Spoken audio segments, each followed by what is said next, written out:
हाँ तो बच्चों, कल जो क्लास हुई थी उसमें मूल अधिकारों के बारे में थोड़ा बहुत आपको बताया था। और आज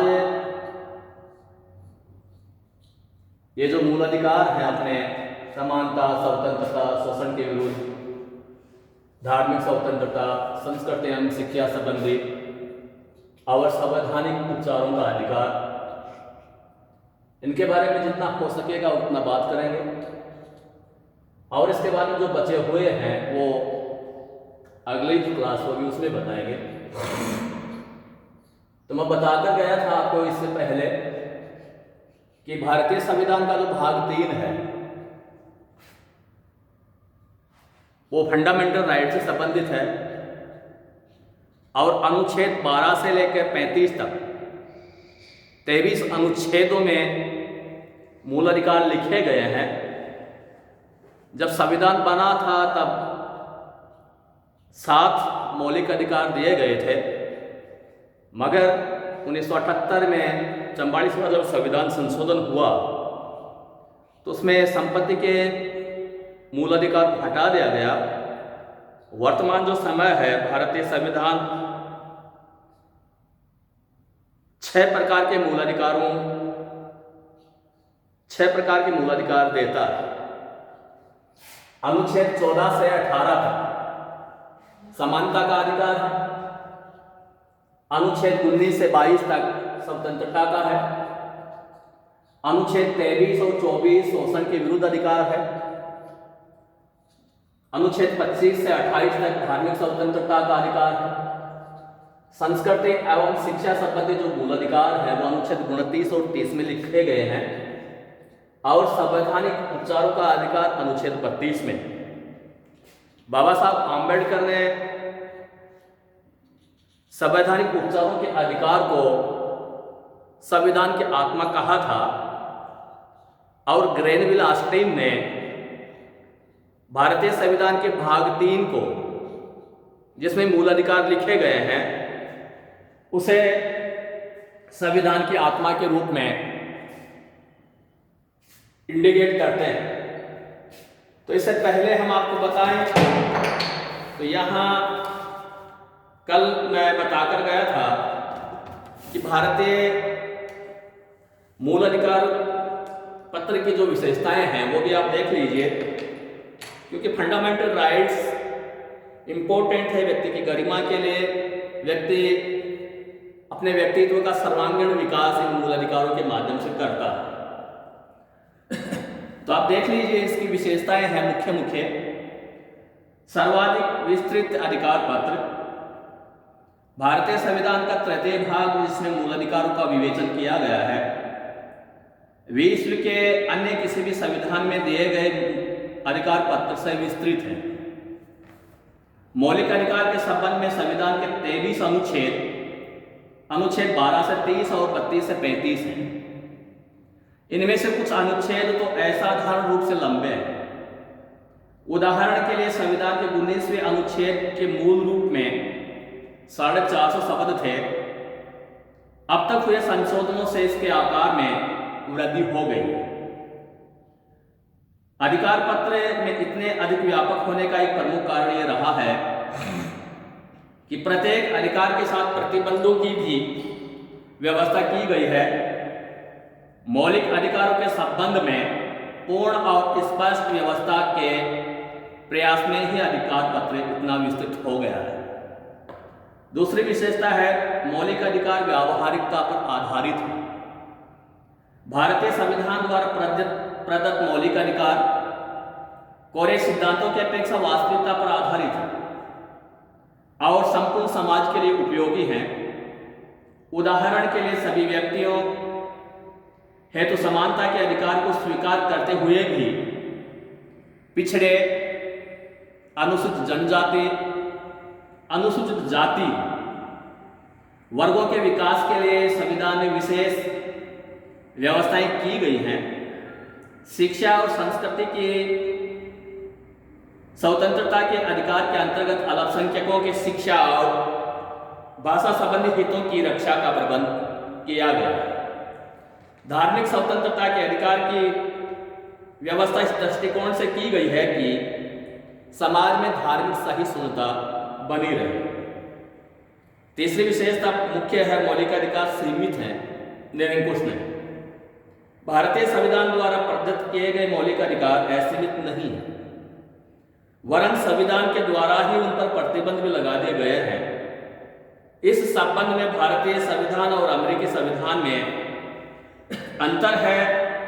यह है कि अमेरिकी संविधान में मौलिक अधिकारों पर कोई प्रतिबंध नहीं लगाए गए हैं, लेकिन सर्वोच्च न्यायालय ने पुलिस शक्ति के सिद्धांत के आधार पर राज्य को सामान्य हित के में मौलिक अधिकारों पर आवश्यक और उचित प्रतिबंध लगाने की शक्ति दे दी। इस प्रकार अंतिम रूप में भारतीय संविधान और अमेरिकी संविधान में कोई अंतर नहीं है। भारतीय संविधान द्वारा जो कार्य प्रत्यक्ष रूप से किया गया है, अमेरिकी संविधान द्वारा अप्रत्यक्ष रूप से किया गया है।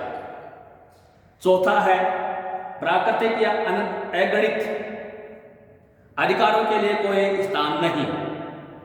भारतीय संविधान के अंतर्गत प्रकृति या अनगिनत अधिकारों के लिए कोई स्थान नहीं है और संविधान केवल उन्हीं अधिकारों को स्वीकार करता है जिनका वर्णन संविधान के भाग 3 में किया गया है। इस संबंध में अमेरिकी संविधान की स्थिति भिन्न है। अगला इसका विशेषता है मौलिक अधिकारों की रक्षा की व्यवस्था। भारतीय संविधान में वर्णित मौलिक अधिकार केवल कागजी प्रतिज्ञाएं मात्र नहीं है, वे पूर्ण अधिकार हैं और संविधान ने न्यायालयों को आज्ञा दी है कि वे देखें कि नागरिकों के मौलिक अधिकारों का हनन न होने पाए। संविधान के अनुच्छेद 32 के अंतर्गत नागरिक अपने अधिकारों की रक्षा के लिए सर्वोच्च न्यायालय या उच्च न्यायालयों की शरण ले सकता है और न्यायपालिका, व्यवस्थापिका या कार्यपालिका के ऐसे सभी कानून और कार्यों को अवैधानिक घोषित कर देगी जो मौलिक अधिकारों को अनुचित रूप से प्रतिबंधित करते हों। संविधान के द्वारा अधिकारों की रक्षा के लिए जिस प्रकार के उपचारों की व्यवस्था की गई है, ये पर्याप्त, प्रभावशाली और महत्वपूर्ण है। अब बच्चों आपको ये बताएं कि जो भारत में मौलिक अधिकारों की मांग कब से की गई है। वैसे तो क्या है कि मौलिक अधिकारों का जो सूत्रपात है 1215 में इंग्लैंड के मैग्ना कार्टा से हुआ था। भारत में मौलिक अधिकारों की घोषणा के लिए सर्वप्रथम 1895 में मांग की गई। भारत में अंग्रेजी राज्य का स्वरूप पूर्णतः स्वेच्छाचारी था। अपनी इस स्वेच्छाचारी प्रवृत्ति के कारण अंग्रेज सरकार लोगों पर मुकदमा चलाए बिना उन्हें नजरबंद कर देती थी। जैसे उन्होंने रोलेट एक्ट कानून बनाया था 1919 में, जलियांवाला बाग हत्याकांड हुआ था, काफी लोग शहीद हुए थे देश के लिए। सरकार के इन अत्याचारों की प्रतिक्रिया स्वरूप स्वाधीनता आंदोलन के नेताओं ने प्रारंभ से ही नागरिकों के मूलाधिकारों पर जोर देना शुरू कर दिया था। दैहिक स्वतंत्रता, जीवन रक्षा के अधिकार आदि कुछ ऐसे अधिकार थे जिन्हें धीरे धीरे ब्रिटिश संसद ने भारतीय शासन के संदर्भ में मान्यता दी थी। 1915 में श्रीमती एनी बेसेंट द्वारा प्रवर्तित भारतीय संविधान विधेयक या होम रूल विधेयक में मूलाधिकारों की मांग प्रस्तुत की गई। 1925 में the Commonwealth of India bill में अधिकारों की घोषणा निहित थी। भारतीय राष्ट्रीय कांग्रेस ने 1927 में मद्रास अधिवेशन में एक संकल्प पास कर निर्धारित किया कि भारत के भावी संविधान का मूलाधिकारों की घोषणा होनी चाहिए। संकल्प में इस बात पर जोर दिया गया कि आम जनता के शोषण को समाप्त करने के लिए राजनीतिक स्वाधीनता में भूखे मर रहे करोड़ों लोगों की वास्तविक आर्थिक स्वाधीनता को स्वीकार किया जाना चाहिए। सर्वदल सम्मेलन द्वारा नियुक्त नेहरू समिति 1928 ने जिस भावी संविधान की संस्तुति दी थी उसमें मौलिक अधिकार निहित थे। मार्च 1931 में कराची अधिवेशन में कांग्रेस ने मूल अधिकारों की मांग को दोहराया। एक संकल्प में कहा गया कि स्वाधीन भारत के बिना स्वाधीन भारत के किसी भी संविधान को मौलिक अधिकारों की गारंटी देनी चाहिए। इन अधिकारों के में संगठन बनाने की स्वाधीनता, अभिव्यक्ति और समाचार पत्र निकालने की स्वाधीनता, स्वतंत्र व्यवसाय तथा धर्म अपनाने की स्वतंत्रता, लिंग के किसी बंधन के बिना सभी नागरिकों के बराबर अधिकार और दायित्व, वैयक्तिक स्वाधीनता आदि शामिल होनी चाहिए। 1946 में ब्रिटिश कैबिनेट मिशन ने इस बात को स्वीकार किया कि भारत के संविधान में मौलिक अधिकारों की लिखित गारंटी देना आवश्यक है। कैबिनेट मिशन ने अन्य बातों के साथ साथ मौलिक अधिकारों पर भी रिपोर्ट देने के लिए एक सलाहकार समिति के गठन की सिफारिश की। अब ये जो भारत संविधान सभा और मौलिक अधिकार 22 जनवरी 1947 को संविधान सभा ने उद्देश्य प्रस्ताव स्वीकार किया। उद्देश्य प्रस्ताव स्वीकार करने के 2 दिन बाद संविधान सभा में अल्पसंख्यकों, मौलिक अधिकारों और कबायली क्षेत्र के संबंध में प्रतिवेदन देने के लिए परामर्श समिति की नियुक्ति की गई। परामर्श समिति ने 27 फरवरी 1947 को 5 उप समितियों की नियुक्ति की, जिनमें से एक मौलिक अधिकारों के संबंध में थी। मौलिक अधिकारों संबंधी उप समिति की 27 फरवरी 1947 में एक बैठक हुई और उसमें संवैधानिक परामर्शदाता BN राव के द्वारा प्रस्तुत किए गए प्रस्तावों पर विचार किया गया।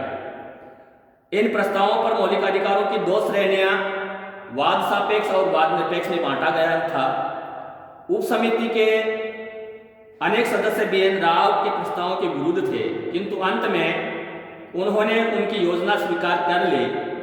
मौलिक अधिकारों के संबंध में इस उप समिति के सदस्य थे JB कृपलानी, मीनू मसानी, KT शाह, अल्लादी कृष्ण स्वामी अय्यर, KM मुंशी, सरदार हरनाम सिंह, मौलाना आजाद, डॉक्टर आम्बेडकर, हंसा मेहता, सरदार पटेल, KM पन्नीकार तथा राजकुमारी अमृता कौर।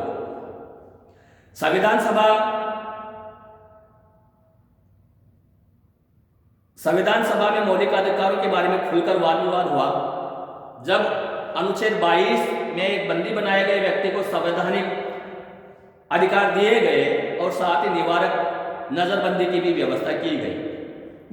तो बख्शी टेक्चर ने निरंकुशता का पत्र कहा। पंडित ठाकुरदास ने इसे संविधान सभा की एक महान असफलता घोषित किया। अल्लादी कृष्ण स्वामी अय्यर तथा आम्बेडकर ने इन प्रावधानों का प्रबल समर्थन किया। धार्मिक स्वतंत्रता का अधिकार भी बहुत चर्चित रहा। संविधान में यह तर्क उपस्थित किया गया कि धार्मिक स्वतंत्रता की प्रत्याभूति और धर्मनिरपेक्ष राज्य की धारणा, ये दोनों परस्पर विरोधी हैं। HV कामत ने कहा कि मैं कहता हूं कि किसी राज्य किसी धर्म विशेष के संबंध में के साथ संबंध न रखे तो उसका यह अर्थ कदापि नहीं होगा कि राज्य धर्म रहित या धर्म विरोधी हो जाए।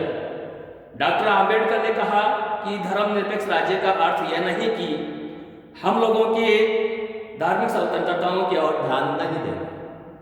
डॉक्टर आम्बेडकर ने संविधान के मूल अधिकार संबंधी भाग को सर्वाधिक विवादाग्रस्त एवं आलोचित भाग कहा था।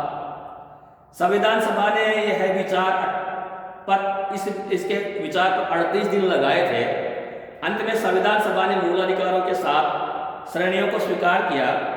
जब संविधान सभा ने मूल अधिकारों की व्यवस्था की तो वह अमेरिकी संविधान के बिल ऑफ राइट्स, संयुक्त राष्ट्र संघ द्वारा पारित मानवीय अधिकारों के सार्वजनिक घोषणा पत्र तथा फ्रांसीसी मानवाधिकारों की घोषणा से अवश्य प्रभावित हुई।